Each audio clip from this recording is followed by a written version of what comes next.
New York and on the new Hot 97 app. Ebro in the morning on Hot 97. Ebro in the morning. Beautiful Laura Stiles, Rosenberg. Give it up. Jason Lee on the program. Thank you. Hollywood Unlocked Yes. is what I knew you from. Yes. I was reminded today that you're on Love and Hip Hop. Yes. I don't watch those programs, so I did not know that. It's all good. But no, Mona's, friend, whatever. And I've watched in the past, but I haven't kept up. And you work with my friend Melissa Ford. Yes. Who's phenomenal. And Damage. She's amazing. And Damage, who's amazing also. Yep. Yeah, that's the team. And how long you guys been doing Hollywood Unlocked? So Hollywood Unlocked, we started that podcast about 4 years ago. It's been that long? Yeah, about 4 years ago. And then, we really didn't know what the hell we were doing. I did it because I was on Love and Hip Hop, and I felt like, that ain't really who I am. I mean, it was who I was, but it wasn't like the totality. So I'm like, let me create my own platform where I can control the editing. So that's how we started the podcast. And then we just figured it out, and then, ended up becoming nationally syndicated. Now you're shout to the Bronx. I think you're in the Bronx. Is that where you are? No, you're Harlem. at Aaron Davis Hall, Yeah. Marionette over. 135th Street. Yep. Right up on Convent, and you have a conversation with Remy Ma going down at the City College of New York, but that's already sold out. That sold out, yeah. There was 637 seats. We sold 834 tickets, so I don't know what's going on. Now, when they were like, yo, you want Jason Lee on the show, I was like, who's Jason Lee? Even though I had seen you on Hollywood Unlocked, I did not know, but you say we met years ago. Yeah, we met. It's so crazy. I've met each of you in different places. But see, I'm like a stealth bomber. You know what I'm saying? That's why I'm so successful at what I do. Met you in Sacramento at 102.5. That was back in the day. All I remember. That had to be before 98. It was probably 95. Wow. Around that area, around that time. I was from Stockton. I was a promoter. Used to do a lot of parties in Stockton, and you were on the radio on 102.5. Yeah. Then Laura, I think when I first got on Love and Hip Hop 3 or 4 years ago, because I had left the show and went and did Wild 'N Out for 4 seasons, and I'm back. I used it to promote my book. I came up here to meet with you to figure out how to get on Hot 97. How to get to you, matter of fact. I was trying to get to you. Yes, I remember that, yeah. And then we partied at the Supper Club with Amber Rose. You were with Amber. Oh, that sounds right. I was in the cut. Mine made perfect sense. That sounds exactly. But I've always been the background guy. I've loved being the background guy, but then I started making so many other people money. There's a lot of people with no talent too. I'm like, wait, these motherfuckers don't even have talent, and they getting all this money. I'm getting my 10%, so now I want the 90%. Got it. So I had to flip the game. So is that why you have so many well-formed relationships with promoting your book? I notice a lot of people are out promoting your book on your behalf and supporting you. A lot of your relationships go to the beginnings of people's career because you've known them for a long time. Yeah, that and just I'm a hustler. I mean, where I come from, Stockton, if you don't hustle, you won't survive. You know what I mean? Fam, if you get out of Stockton. Yeah. A lot of people don't make it, Yeah. I've just always had this hustle mentality and the survival mentality from running the streets, ended up in foster care, shot, all types of shit happened to me. But I'm a natural networker. I feel like everybody has value. If I go to the club, I want to know the security guard, the promoter, and the owner. Because either way, the security guard, that's the man that's going to say yes or no. The promoter's the nigga that's going to make sure you have a good time. And the owner, he going to set you up well if you're a good guy. So I like to think that everybody has value. I'm the type of person to try to get as many contacts as I can. And ultimately, I'll figure out where to use them. So when I decided to do my book, this was real more of a personal thing where I was just going through this whole transformative process inside at 40. When I turned 40, I'm 42 now. When I turned 40, I was like, yo, I got to get my story out. My agency was like, nah, it ain't time. Wait till you get a talk show. I'm like, well, why would I wait? That's not what I want to do. So I self-published the book. I hired a publicist. She couldn't do shit. So I did my own press. I started calling friends to just help, using my relationships. Wow. That's really what it's about. Good for you. So tell us about some of those, because when I saw some of the people that have co-signed the book, you instantly, I thought Illuminati. I went, oh, he's Illuminati. I get it. Not yet. I'm You're actually working. waiting. I'm waiting. No, good for you. We're all fighting to get there. Okay, cool. But so you wouldn't necessarily associate someone who does entertainment gossip with having good relationships with some of the people they cover, but a lot of people seem to like you. So how did some of those relationships come to be? I don't know if people really, I don't know how many people really like me. I've learned though, this last year, I went through a process where motherfuckers was trying to get cool to me because they didn't want to be on Hollywood Unlocked. And then, I get demonized for what I do, but really I'm not gossiping. I'm just saying what's actually happening. And then I have an opinion about stuff. And so, therefore, if you're a person of color and you do that, you're demonized as this bad person. But anyway, I've known Floyd Mayweather for the last 5.5 years. We've become really close. Tiffany Haddish, a good friend of mine, just spent the weekend with her All-Star Weekend. I'm close to very few people, but I guess I've just met a lot of people and have asked for favors, and they've been kind to me. You know, my friend, he does the hair at the View. That's where I use the gay card. Yo, can you get this to Sonny? You know, so I've been lucky to be able to like navigate in both worlds, where I could get a lot of my homies to do stuff, and then also, you know, where I don't have the homies, I just go to the glam squad. So you said before we started this conversation that people say you're transphobic. Yeah. Tell me the origins of it. But where did it come from? Yeah, where did that start? Because when I first started my podcast, I used to say tranny all the time. Tranny, that's a tranny. Oh, that nigga look like a tranny right there. And I still sometimes use the word tranny because in today's society, there's like the do's and don'ts of what you can or cannot say. Cancel culture is real, but I say fuck cancel culture. And I've also said Me Too is the new HIV. It's just, it makes no sense. Anybody can catch it. There's no cure, and it's not fair, right? But I feel like I would say tranny, and me being a person of the LGBTQI plus A 24/7, whatever, I don't know the whole acronym at this point. I'm supposed to follow. Matter of fact, I'm supposed to like champion what the message is and toe the line of what the transsexuals and the gay people say. And I just say what I feel and what I think. I mean, I grew up in the hood. I mean, we knew like there was the neighborhood gay guy. It wasn't me at the time because I was closeted.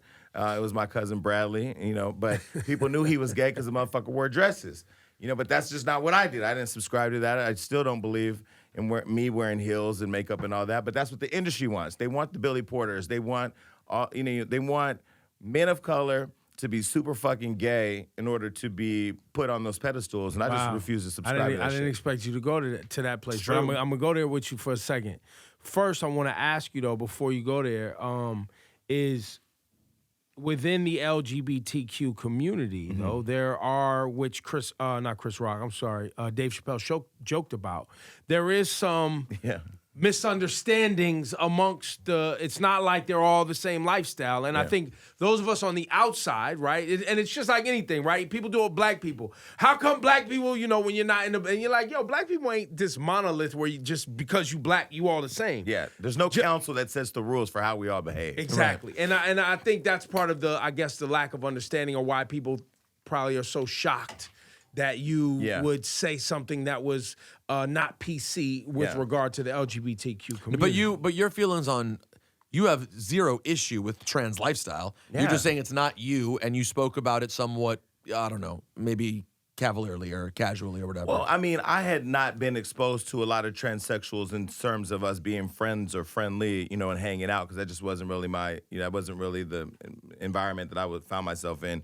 But I did have T.S. Madison on my show, and when T.S. Madison came on my show, I was able to have a real conversation and learn the depth of the transsexual movement and the trans movement, and really like have an open dialogue where I would say tranny, and she said, you can't say that because that offends these people, and you can't use these pronouns. So she was more schooling me, but she wasn't checking me on what I can or cannot say, and we've actually formed a really good friendship. And who's that? T.S. Madison is really popular. She has Queen's Court on YouTube, and she's just a real popular vlogger. Got it. She's a good person, too. But, you know, I've had Laith Ashley on, who was a woman who transitioned to a man, so I've explored that. Actually, I told this story before. I talked about it on my own show, but I was actually tricked by a trans man. I thought I was sleeping with a nigga, but it ended up being a woman who was becoming a man. But that was back in the day where I didn't even know what the fuck was going on. I was just like, yo, this is some crazy shit, and this is over now. But yeah, I mean, I get criticized for saying what I think, and I also feel like, again, part of why, like right now, I'm nationally syndicated in 52 markets. I don't know that there's ever been an out, openly gay hip-hop host on urban radio nationally. I mean, we know the ones that they say are gay, but they wear dresses for comedy. I don't know that that's real. But I don't know that Advocate and Out Magazine's not looking to put me on any cover. That's because I'm not wearing eyeshadow and heels and fucking dresses and, you know, the lampshade hats and so stuff. There's two things I want to go into. You say that Hollywood and the entertainment world loves a Billy Porter, was your quote. Tell me more about why you say that and why you feel that. Yeah, Billy Porter is an amazing actor, so I'm not saying what I said to discredit him. I think he's great. I think Pose is, again, another show that highlights a lot of the LGBT issues with, like, kids, LGBTQ. I don't even know if I said every fucking acronym, but it does highlight a lot of what LGBT kids go through when they're displaced from their homes and then they're put out in the streets or discarded or whatever and join the house scene. So all that said, I think his show is great and I think what he's done is great. But all gay men, specifically gay men of color, do not show up every day in heels and makeup. We are everywhere. And that's why there's so many men who I think are afraid to come out of the closet. You guys have probably interviewed a lot of industry men that you know are gay, but they will never come out and never be comfortable in their skin because the industry has subscribed to this belief that in order to be a gay man, you have to, and really get the praise and the push by the industry, you have to be ultra feminine. You have to have, all the decorations of what they believe a homosexual looks like. And you have to fit a stereotype. Yeah, absolutely. You have to, Lil Nas X, I don't remember, when he first came out, I trolled him because I felt like he was trolling. I didn't feel like it was genuine. I didn't know where he was coming from. The coming out experience is a real thing. But he's young, though, so his thing was probably awkward, right? So I gave him that because he's a kid, right? Then when he came out, now you can see him everywhere in like hot pink. I think he has like the Missy... The Missy garbage bag outfit on now with a big ass on Instagram. Oh, I just saw that. Yeah, some would say it's funny, it's comedy, but he does now toe the line on, I feel like, subscribing to becoming a little bit more feminine. Am I to understand that you in some ways take offense to the notion that to be gay in entertainment, you have to fit into this kind of flamboyant, over the top caricature. Yeah. And I hear what you're saying is, look, I'm gay and I'm not that, and y'all not embracing me because I don't fit some caricature. It's two things. One, caricature, that's like the perfect description of what it is, right? I'm mad that we play into it, and I feel like our community does play into it because we do know how to play along to get along. And then the second thing is when Dave Chappelle does come out with the comedy special, which what I believe was probably one of the most brilliant specials I've ever watched. I watched it multiple times. I did not find offense to what he said. But you're not supposed to find offense to it. You're not trans. But a lot of people were offended. But trans people were offended. With all due respect, I mean, they don't give a fuck what you think about it. It's like me not being offended. People don't care when I'm offended or not offended. The trans people that I know weren't. So I think it's a certain type of person. And there's also reality in social media. So, but hold on. Let's for 1 second. This is important. When Dave has multiple things he's done about trans stuff, and I love Dave's stuff, he has had moments, and I think we've talked about this, where I was kind of close to cringing on it being, he has taken the experience multiple times of trans people and sort of been like, this ain't the same as blank. Mm-hmm. Marginalizing anyone's pain hurts people's feelings. It just does. He has the right to do it, and Dave is funny, and he's witty, and he's a brilliant man who I admire. But I understood why people felt pain at those things. I don't think that should be brushed off. You talking about the last one? The one before that. The one that we saw when we went to. What you're saying, Rosenberg, is and what both of y'all, I think, and your position even, it's one thing that you offended people. It's another thing to care that you offended people. So the expectation that somebody who is doing a comedy skit or having an opinion has your opinion or Dave's opinion, whoever's opinion, they say something about how they feel, it offends somebody. To what you're saying is, look, I'm going through this as a gay man. This is how I feel. Yeah. And I'm offended that because I don't fit all these caricatures, y'all don't even, I'm on 52 joints. Yeah. Like I'm out here interviewing everybody. I got love. I got a new book. I'm not getting any. But the experience is so different. That's what I'm saying is your experience these days, honestly, being a gay man in 2020, you're practically the white man of the LGBTQ community. Because what you're doing is easier. It's socially acceptable now. Being gay is way more acceptable than it is, but it isn't. Because I also feel like the other problem is we should be able to have these conversations with you guys saying exactly what you think and feel without feeling like if I cross this line, I got to deal with this. But that's everywhere, right? No, that's anything, though. No, fuck that. That's why I don't work for nobody. My radio deal is a partnership. I own my shit. You can't cancel my shit. Your motherfucking ass. Huh? iHeart will cancel your motherfucking. Well, if they cancel my show, guess what? I'm still Hollywood Unlocked. Right. I'm still Hollywood Unlocked. You cannot turn me off. Nick can fire me from Wildin' Out. Not a problem. Now, there's a precedent, though. What? Didn't YouTube yank, what's your man? Who? InfoWars. Yeah, InfoWars. Yeah, but see, the difference is we're not being flagrant with our shit. Like, I don't attack any group of people. Well, you have a line. Yeah, meaning I explore everything. Like, I feel like you should be able to come on and talk about Dave Chappelle stuff. T.S. Madison should be able to come on and talk about the trans movement. I should be able to say, I ain't wearing no eyeshadow, no fucking heels, because I'm a nigga. You know what I mean? I'm not that guy. I was going to say I'm a nigga. My bad. You've already cursed many times. No, but I mean, I feel like we live in this ultra-sensitive bubble right now where everybody's just afraid to just be who they are. And I look at like Eddie Murphy Raw or Delusional back in the day. Delirious, sorry. Those comedy specials were, I mean, he crossed the line probably many times. He offended gay people. He was wildly homophobic. Right, but I mean, that was in an era where, where it made sense to be. We're like past all that, right? I think. Yes. Well, but here's I don't know if we passed anymore. Right. I agree with you that, you know what I'm saying? You go to a comedy show.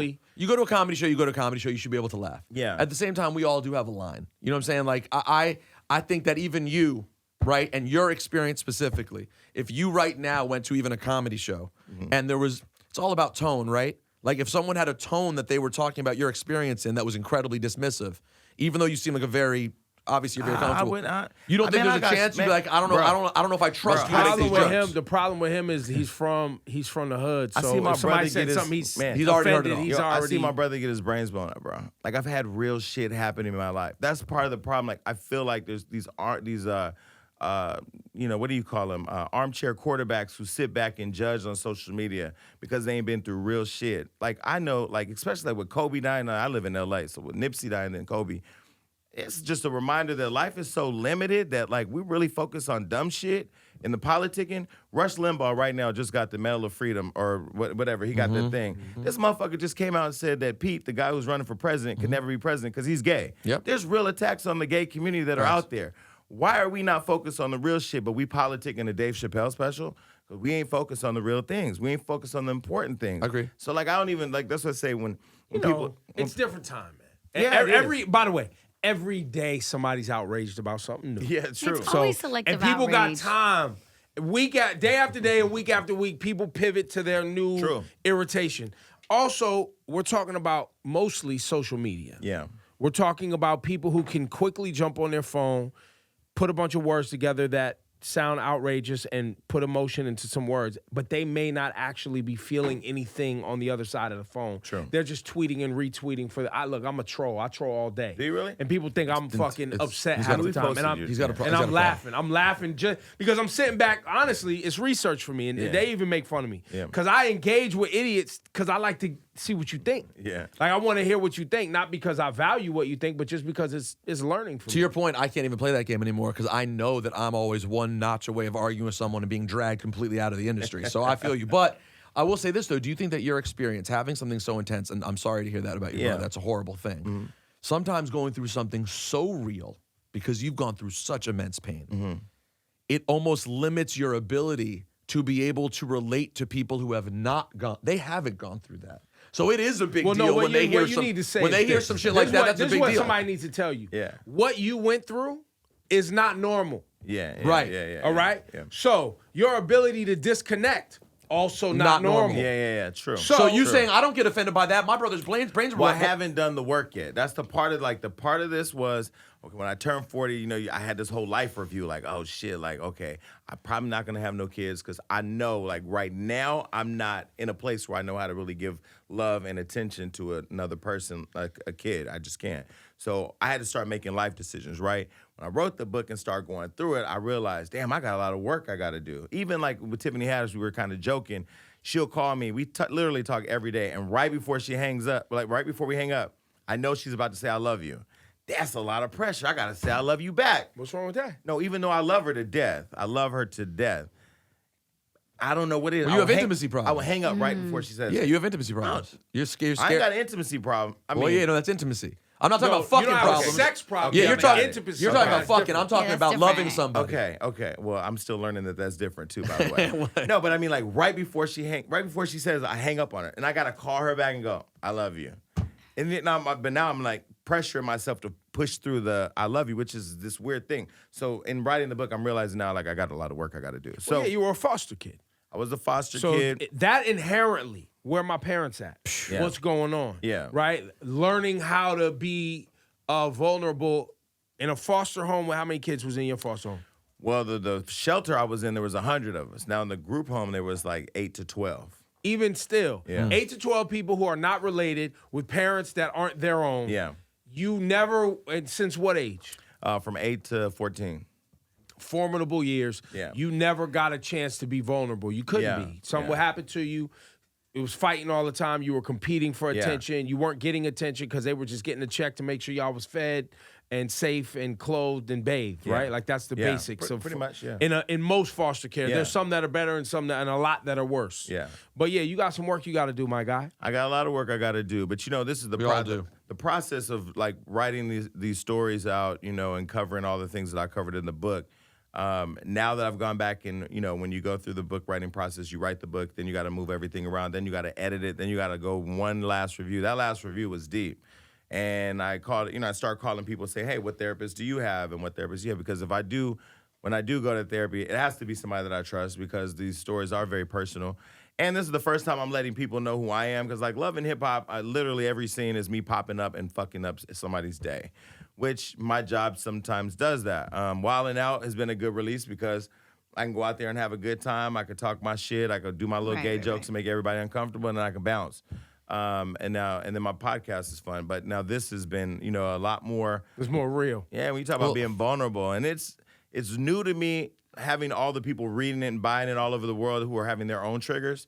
You know, who are kids online talking about their child molest, or people coming online talking about the deaths that they've had. Somebody messaged me last night and said, you know, I've had 5 people die in my life in the last 5 years, and I tattooed all their names on my body. I'm like, you're wearing a mural of pain. You know what I mean? I always feel the way about tattoos. Whenever anyone considers the tattoo when something terrible happens, I'm like, you really want this moment to be etched on you forever? Yeah. It's such a backward, people do that. It's like instead of trying to heal, it's basically saying, no, this is, see my damage. No, but I tell the story in the book where literally I think I was depressed for 10 straight years. And when I say depressed, I mean like mourning. Like if somebody died today, I've mourned that for 10 years, which was the craziest thing. I mean, I took it out on a lot of people. I took it out on myself. I learned how to be afraid of intimacy and not really getting close to people. And I think I developed that. When my brother died, I developed that whole I don't give a fuck attitude.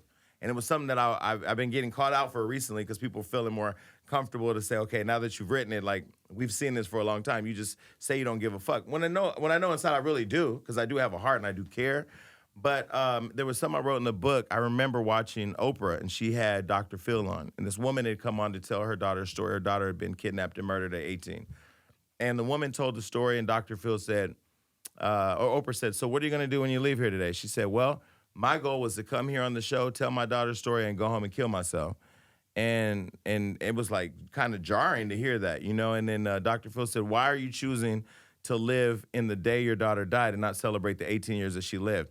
It was at that moment I realized I had forgot all the good memories of my brother because I was so consumed with watching him get killed and going through the whole, you know, process of the funeral and, you know, all the craziness. And also the anger of whoever killed him. Oh, well, yeah, the girl that killed him, I mean, she got caught that night. But, I mean, everybody that I thought had betrayed him, we had made a list I talk about in the book where somebody had told me that this person had robbed him in a dice game. And so I said, well, let's go kill this motherfucker. And we actually went to my dead brother's house, got all his guns. We went to this apartment building, and I remember the lights being on and us walking in this hallway with these hoodies on. And I know we were, like, committed to whoever opened that door. Kid, I mean, I remember thinking, I don't care who opened that door. We're going to kill everybody in this building. And I remember leaving feeling like, man, you know, nobody answered the door. We knocked on the door. But when I write the book, God must have forgot about me. All these Christians are pissed because they think I'm talking about God. But you realize God is with you the whole time. God was there that day that they didn't open that door. And so, yeah, I mean, I'm at a process now where I'm trying to accept that people are seeing me in a different light and wanting to be, you know, not vulnerable, but, you know, really wanting to embrace me. And that's still new for me, too. Like, I don't want nobody to feel sorry for me. I didn't write this book for that. I wrote the book because I just feel like I'm at a time where I need to work through my shit, and I know there's a lot of people that are going through the same stuff. How old were you, and how old was your brother when this stuff went down? I was 19. He was 26. He was young. He had a baby. His first daughter, his first kid, his only kid was born 7 weeks before he got killed. Are you close with? You know, we so in going back to Love and Hip Hop, part of that was covering my brother's story and preparing for the book. And I had never had a conversation with his daughter until we did Love and Hip Hop because she was on the show. She was on the show. We had talked a little right before we started filming because I wanted to make sure she was comfortable. I'm sorry, how old was his daughter? She's she's in her 20s now. She's 21. The hard part was, there was a couple things. When he died, it was the mother ended up in a relationship with a man who was my brother's enemy. So it made it really hard to come around and be genuine and authentic with trying to build this relationship, but at the same time trying to hold my brother's memory down. Like, my brother was in the streets. He had a lot of respect where we come from. And I felt it was betrayal. And in my life, I had been betrayed so much, I don't handle betrayal well. When I feel like you're betraying me, especially if we have a relationship, I invest a lot of energy, or I used to. I'm not gonna say that I won't anymore, but I used to invest a lot of energy in trying to just fuck your whole world up. But with my niece, it was really hard to go to her and build a relationship and tell her who her dad was when she thought the man that was raising her, who was my brother's enemy, was her dad. So it was a weird thing. So it took a lot for me to be able to say, I'm grown now, you're grown. We have to try to build this relationship. My brother would want it that way. Her last name is my brother's last name hyphen the other guy's last name. Ooh, so it's a real sensitive thing. He was a Crip, my brother was a Blood. It was They still together? He died. Your niece's stepdad died. Also. Yes. So you gotta fix this up. So at least I gotta be the big guy and say I got without a question. I put all this aside. It's not even a thing. That's where we are now, But again, that's part of that. That was a challenge to myself, because on one hand, I don't want to feel like I'm betraying my brother, but if I don't have a relationship with his daughter, I'm betraying my brother. So yeah, it was a difficult thing, and we were able to figure it out. Sometimes it's just about growing up and realizing the shit that we was born into is dysfunctional. It's toxic. Yeah. It's not gonna bode well for our future. It's not, you know what I mean? And if we're really trying to leave something that your niece can benefit from, then fuck all that neighborhood bullshit. You know what I mean? Like, it was some bullshit. We was young, it was stupid, it was whatever. Now we're grown, and we have an opportunity to do something else and lead by example, which I think will be an awakening for you too, because you operate in the gossip kind of like that world, right? Mm-hmm. Which we tangentially do here, Hot 97, right? Where we cover the stuff on flashing lights and we read the stories, but I'm not at the parties like that. Yeah. You know what I'm saying? I'm not in the conversations with rap beef and all of that. You know what I mean? We just kick back and make fun of it. You, I feel like, kind of live on the front lines. You're at the parties. You socialize. Last time I saw you was at the Rock Nation brunch. We were on the shuttle together. The video went viral of them saying I was chasing Beyonce through the party. I can do anything these days, and it becomes a headline. I wasn't. Who was chasing? But my point is you won't care about none of this stuff. I don't care about none of that. As you heal and as you get better in your personal, a lot of this stuff becomes, it just falls by the wayside, and you start to have more fun and live a healthier life, I think. Yeah. Yeah, I mean, again, I'm 42, but I'm still young. There's a lot of lessons to be learned. I'm open to learning. I definitely am open to learning on my own terms. I don't subscribe to people telling me what I need to do or how I need to learn. People have tried to do that. Since I launched my company, I've always been told, in order to do this, you got to do that. Yeah, in order to get here, you got to do this. In order to get here, you got to do that. And I'm glad to say, like, I've done it all the way I want to do it. And I'm not saying that it's been done perfectly. I've had a lot of bumps along the way. For sure. But I wake up every day and I'm glad that I can just do whatever I want to do. And I do try to think of, I'm learning more about when you have a platform, there is some responsibility. You got to have some responsibility. And I do, I try to, but I also try to just be myself and what I think and what I feel, and I think part of writing the book is now to be able to add another layer to that. Because, you can't spill the tea all day. Like, everywhere I go, if I go to Starbucks, they go, you want some tea? No, I want some coffee, motherfucker. I don't want no tea today. I don't want to spill tea all day. I don't even have private conversations with Wendy. We're not talking about what people are doing. Now, I will tell you, Chadwick Boseman does have eyelash extensions. I don't know why he has eyelash extensions. See, there you go. Maybe I wasn't even going to go down there. I wasn't going to go down that path. I was just going to say, how's Wendy doing health-wise? Wendy's doing good. I was just on her show last week or something like that. Wendy's good. I love Wendy. I'm a big Wendy fan and supporter. She's the originator of all your shit. You better be. She is. She's the OG of all these motherfucking shit. If you go to her office, there's flowers everywhere. Who sent those flowers? Jason. If you go to her house, who sent all these flowers? Jason, I believe in giving people their flowers when they're alive. I don't think she gets the credit for what she does.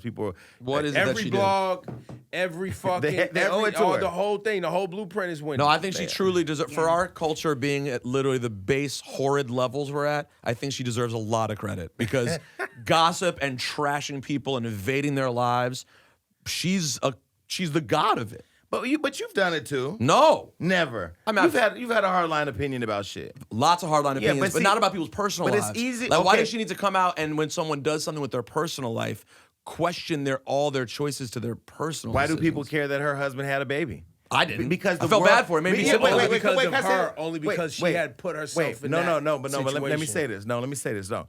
See, this is the crazy part, and this is what I think this is an interesting conversation. See, people like Wendy or me, or people that do what we do, will get demonized. However, celebrities keep fucking up, right? You're a public figure. Well, you're a human. You're a public figure. But you're a human. You're a human, but you ain't getting a check for being a human. You're getting your check for being a brand. You put your brand out there, you package it up as perfectly as you can. When you know if you shake the shit, it rattles. But you hide all of that because you don't want people to know. But then there are people who have to keep the balance for the people who have perception versus the deception. There has to be a balance. Hold on. Justice warrior Wendy Williams. Nah, son. Yeah, I'm not playing this game. But with everybody will suck Howard Stern's dick because he's not a black person. Howard does the not same shit. I'm with you. Howard does the same shit. No, hold on. Everybody will suck his dick because he's not black. Who's everybody? I've never the industry. With Howard. Hold on. You're right about that. The industry.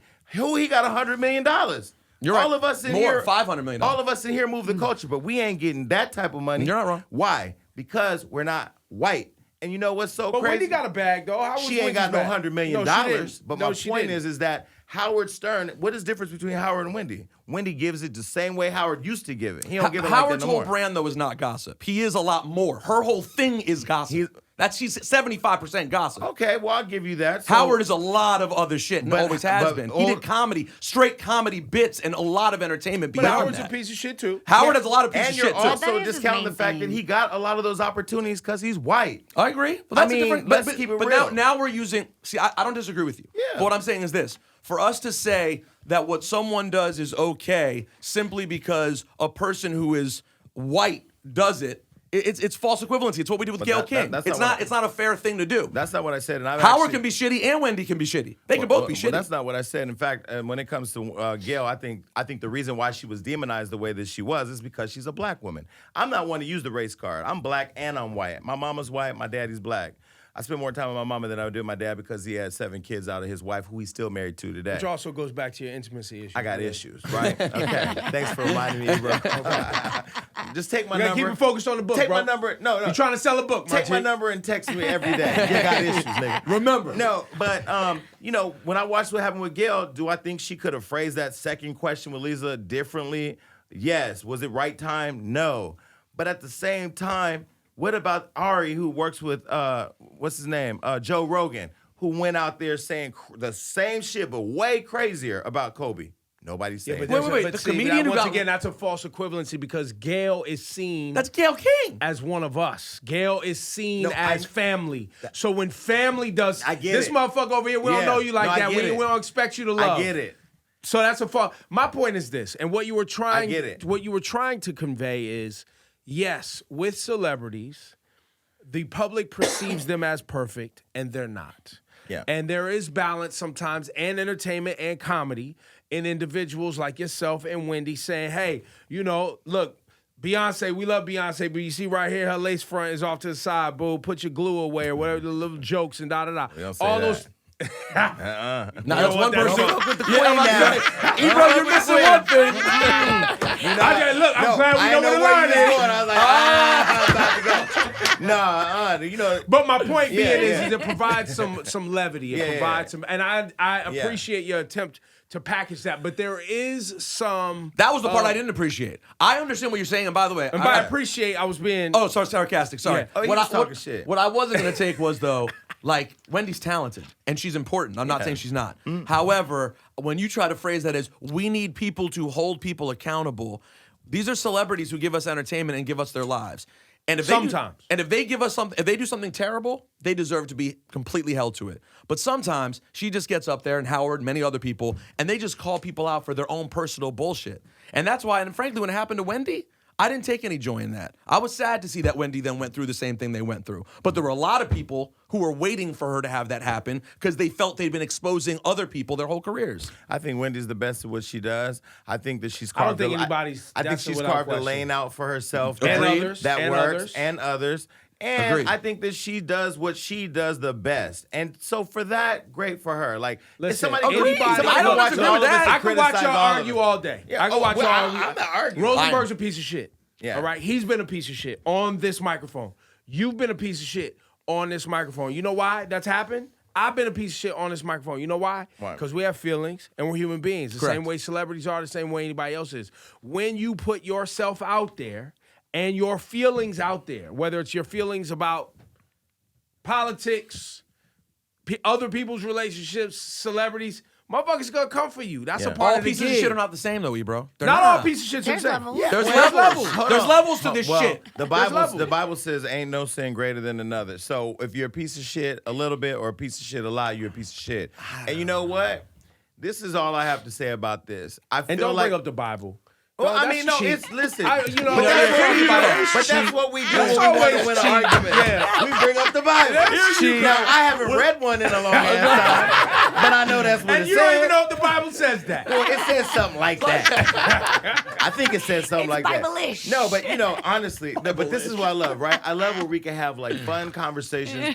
I hate when I walk in the room and I can feel the energy change. But y'all tripping because I recently revealed one of my secrets. We have a whole ambassador program all over the country. Who's we? Hollywood Unlocked. Okay. We have girls that go to parties for us just to tell us what's happening. Spies. I mean, I don't know that they're spies. You call them friends. You call them a good time. I call them a friend. A jump I don't know what off, they a jump call. off with a camera. I Whatever. don't believe in labeling people, but I'm like, why y'all worried about me being in the room when we already in the room? Our whole fan base is geared towards telling us what's happening. But we really don't. We do use discretion. You know what I mean? People think we're just putting everything out. No, we're not putting everything out. I don't I'm out sure you people. don't. I'm sure you Now, don't. Chadwick Boseman's eyelashes. Now that, Why I you would doing say. that? But why you Yo, doing that? Jason No, why you Lee, doing man. Because I'm catching heat online right now. Nah, because you're doing that because No. you know that people do not listen. He's a troll. You're doing that. You you're are a doing troll. that because you know Wakanda Forever is a thing, and you're trying to bring down Wakanda. No, You think he's no, trying to take down no, the black wait, man? wait, wait, wait, Huh? Ebro. You think he's trying to take down the black He's man? trying to take down the black man. That's what he's trying to do. No, well, add that right behind transphobia. There you go. No, but this is the funny part. I'm being dragged right now online because I have no real clout to get anywhere, but I have friends who have clout, and I definitely exploit that. So Tiffany got me a courtside seat at the All-Star game. I don't know basketball. I don't know nothing about what's happening. I know niggas is run up and down. Somebody gonna win. Oh and man, then you we were all at go a to the good after game, party. boy. You were at a good It was game. a great game. So I see Kim Kardashian, and I have a friend in prison in Kansas who I'm trying to get out, and I asked Kim to help me. Now she At the game. No, I had asked her before. Oh, We had okay. I had asked her before, and so I went over to tell her, "Oh, hey, I'm making some. I don't know the president, but I know the governor of that state, and I'm making some leeway." So as I see her standing there and Tiffany's there and Jennifer Hudson's there, I'm like, why don't we all take a picture? There was nobody to get to take the picture of us but Chadwick because he was walking by. So I'm like, yo, can you take this picture? So he takes the picture and I give him photo credit because that's what you're supposed to do on social Correct. media. Black people are mad. They're like, you made the king of Wakanda take a fucking picture of Kim Kardashian? I'm like, first of all, nigga, Wakanda's not even a real place. He has his lashes on. Like, what's Why you happening keep right going now? back to his lashes, Because man? I Stop wanna doing that. know- I You need trying to tear answers. Wakanda down, No, man. because- Stop doing that, man. Because Wakanda didn't have eyelashes. I'm just trying to understand why do you do eyelash extensions? You don't know. That might just be his, Wait, you mean he doesn't No, in person? I or don't know. In the movie? No, I Maybe don't he's know. filming the next day. No, the problem is this Or Maybe Trust he them just all. got nice eyelashes, the man. industry wants everybody to be And why gay. you looking at his eyelashes? They were big. You couldn't I was gonna resist. say. You could not resist. I mean, I That's wanted your to do- style? I You wanted trying to do holler at this. Chadwick? Oh, you wanted a lot of this. No, That's don't your play, style? Ebro, don't play me now. Oh, you like- What I look like trying to fuck with Wakanda? No, I'm not. I'll Why go not? to Wakanda. Why would I ain't you- about to go on a date with the nigga in Wakanda. You wouldn't He's fuck- not my type. Oh, No. really? I'm Dykeman all the way. If I could take the train the furthest up to Dykeman, I just get off. La Marina. Why they shut that down? I should have. Politics. By the way, Yeah. by the way, you could look at his hair and say know what that he's going for is Dominican. Dykeman. Yo, you Dominican. Your hair's mad But that's stocky. now I'm called a colorist because I like Dominicans. Dominicans got black come in dark all skin. different Yeah, shit. yeah, that's People are stupid. That's stupid, bro. ridiculous. People are stupid online. I'm a Hey, colorist. listen, man. I'm a transphobic colorist who doesn't like Wakanda nigga with eyelashes. You just like the drama. I love go it. get the man's book though. The book is serious. God must where have forgotten can people about purchase this book? Amazon, Barnes and Noble. It's out there. His Go get it. biography. Good re-meeting you. Yes. Yes. Really enjoyed the conversation. Remember me this time. Probably. And your book about Benzino is coming out very Benzino. soon. Oh, sorry. Yeah, we put Benzino on Smash or Pass on Hollywood Unlocked from, here and there because it's just fun, People have a lot to say. I'm sure they do. Thank you, man. Jason Lee. Thank you. Yes.